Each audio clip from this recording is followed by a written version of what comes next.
khoi ma chai papa yum de leite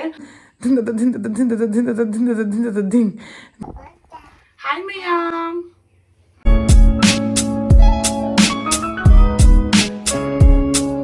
hello everyone apna magi channel da taram na chari chum se kaino toy bako tu senga kuron hure ise kuron hure si ha ma da musi mura me bako to khuthi ma chadana thiba haidi aina na hang gi muna yek ta bani na ado magi se color phamali ni hai ado huji tapi na to na magi color se kokthar e ngasi di 5 days sure bako ado do yi सक्से करम फिवम the लेकरे ngo ado gi pa se ngo pa si se amra ai gi oina di mayam da si se ai di ahan ba experience tau zabani ba ko ado si sing se kuron huna loi raga pangi kuron huna loi gra ba matung na mama pangi na ko kuron huna loi gra matung da amka la oina hai i ba ko amka chat to ni adu ga mai ai di dak se pham da ga ko feel tau ni na ani rak to bi ni na hai ado mayam gi bisum je mi chi am khat pi aphaw bi man bra mayam comment ro ai di mi chi am khat pi oi ki ba du mai taw re adu ga size su khara pik pani ba ko ado kamai taw ye ngon da size pik pa sa bra khara chawon mena phaja ga mayam comment taw bi ra ado ngasi se pura khok pa loi ra ga blog se nam ga na taw ni adu do pura khok tringai da adum na me kaina da blog se nam ning bana loi na han finishing do ina outdre habidi aine nam me na le ra ga du gi clip to yaram da bani ba ko adu da na taw bani ado ahan ba gi photo da isa thanam gam satina thi bani di musing mu na makhong da ga ko gi su matak ta hauze hauze kaina giveaway ma su thamini sigi giveaway sina December gi last week ta taw doi ni ado mayam participate yang na taw bio egi YouTube subscribe taw doi ni Instagram follow taw bio aduga mi amam na share amam taw bio ko eigi video se atopa nangi friend kang ja kang de mi amam khakta share taw bio sigi rule ni na thamise ina han sigi rule se aram de do sigi rule se ina adum puthoye ba ko ado yam na live ni just simple ni noi subscribe YouTube subscribe taw ba Instagram follow taw ba comment taw bi rakpa share taw bi rakpa sitang taw bio aduga December gi last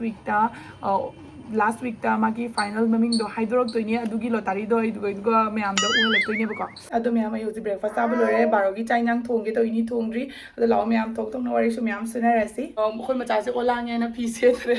na pani sai bako ngasi mayam do ulake haidi pani do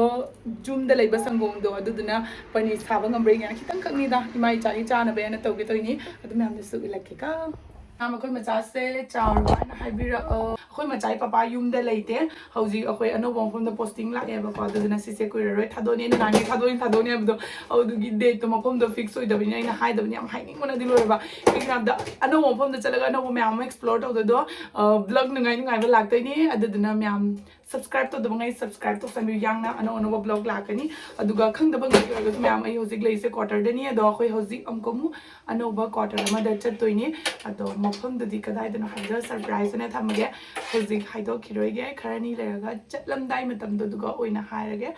akoi na hana chala da bani ado akoi na lei do ba quarter do khara phatti na machai papa na haire e adu na ma sem saba di dum rong thaba khot pa tawhali na rong thaba lora kan da akoi loba la kani na haire hojik te akoi loba la tri do ma hojik yum da su leite imai jatani leiri se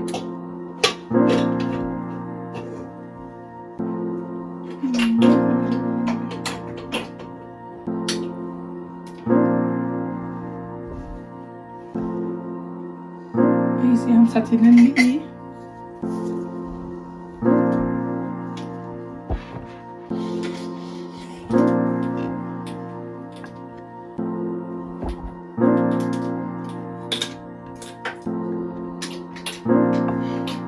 taru ko imai chagi sigi khang je na le rak pa ko idri ba yam nu she le lupa cham ga jam khaina le ri ni but bazar de ge macha tu bi na ko ai aurum ta hai to rum che da hi hello how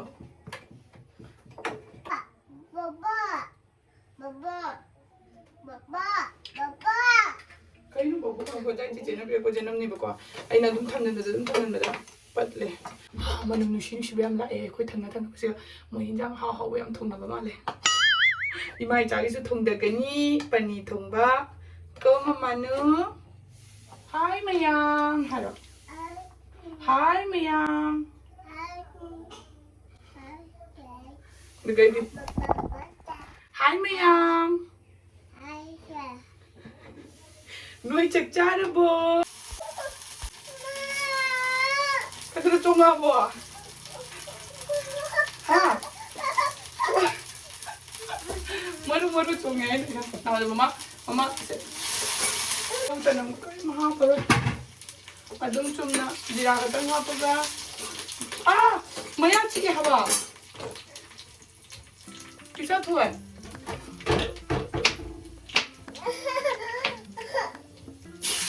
Eigi kutong di yang simple dari ko tuong ni. Mai tata do ina mas masala do lang tiga ni de bai. Adu ge.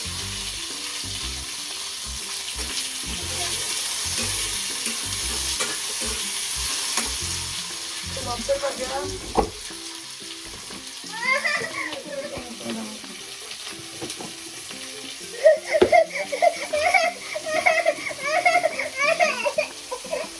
Maya cheese kari gino haba ingonda. Pada ino biscuit ta.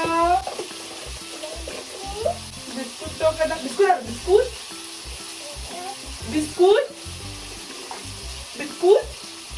Hello.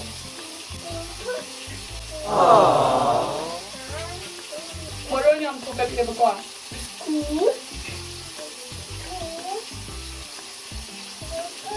Mama tu changa.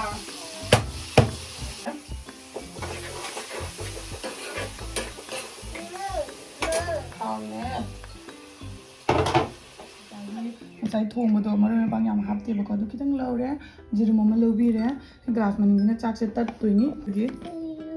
Ada mayam, ima icang hayak tu mure, adu loraga hujik tum bahu gale, ke sanda tu tanah le rame, hujik yam na sanda ta hai betul, kam jang na sanda ta ibek kemrani, palon jadi ngari karian cakhi dana, koi mundi lo, ina mamme. Yengo ngahak ko bechau sira ko nemi puna makanam thongna rakte nung chi su kha kamang ba male ba ko ama yo finally thobo da nga da ni no de se angau bani ara mani ama no to nang mama nabi to 6.5 hours later.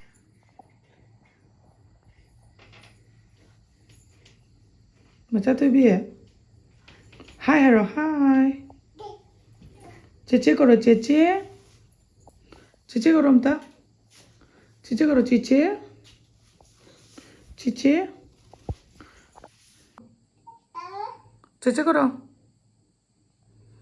karo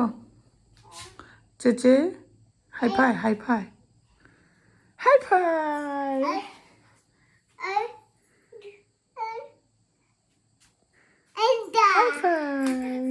dung tang dung dung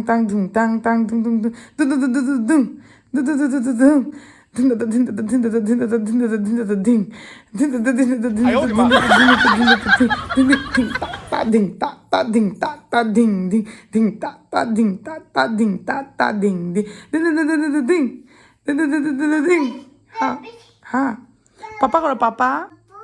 bobo karo bobo, cice hai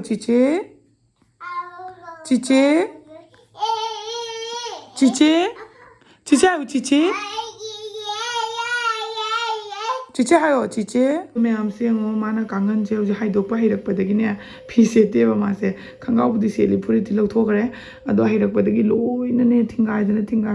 loina ne pai dana khotana loire phibam ekdam